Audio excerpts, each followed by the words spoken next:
On July 24th, 2026, Chris Brown walked into a London courtroom in a tan suit and gold sunglasses, waved to fans chanting his name, and less than 5 minutes later walked out a guilty man. But here's the twist. He didn't plead guilty to the charge everyone expected. The gap between what he was accused of and what he actually admitted to is the entire story, so let me break it down. At Southwark Crown Court, Brown pleaded guilty to a single charge, affray. So did his co-defendant, his vocal coach Omololu Akinlolu, who performs as Hoodie Baby. And the moment they did, the more serious charges attempting to cause grievous bodily harm, assault, and possession of an offensive weapon were all dropped.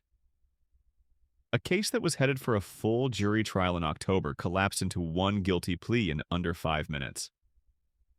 So what is affray? In UK law, it's a public order offense. Roughly, it means using or threatening violence in a way that would make a reasonable bystander fear for their safety. It's serious, and it carries up to 3 years in prison. But here's why it matters. It's a big step down from grievous bodily harm with intent, which can carry a life sentence. This plea took Brown from a charge that could have cost him years, down to a public order offense. That's not an accident. That's a negotiated outcome. Rewind to February 2023 at Tape, a private members club in Mayfair, one of the most expensive corners of London. Prosecutors say Brown launched what they called a vicious and unprovoked attack on music producer Abraham Dio, allegedly hitting him over the head with a bottle. And I want to be precise here because it matters. Those graphic details are the prosecution's account. Since Brown pleaded to affray and not to the assault charges, that specific version was never tested at trial. What he has admitted to, legally, is affray. Hold on to that difference. For over 2 years publicly, nothing happened. Then in May 2025, Brown flew into Manchester and police arrested him at his hotel. He was held in custody at first, then released on a £5 million bail, around $6.7 million. And here's the detail that tells you everything about his leverage. That bail deal let him keep touring, as long as he surrendered his passport every time he entered a new country. He went on to play arenas across Europe and North America while these charges were still hanging over him.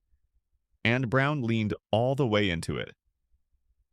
At a Manchester show, he thanked fans for supporting him while he was locked up, then joked, "Thank you to the jail." Outside court, fans played his music, held up signs, and chanted his name while he signed autographs on his way out.